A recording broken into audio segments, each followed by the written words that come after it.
أعوذ بالله من الشيطان الرجيم.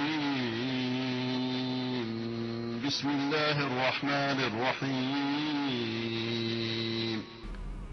و پنجمین ضلالتشون اینه که همه حکومت هایی که بر مسلمانان حکومت کردند از صدر اسلام تا الان خدمت ها کردند، رنج ها کشیدند، زحمت ها کشیدند، همه اینها کافرند.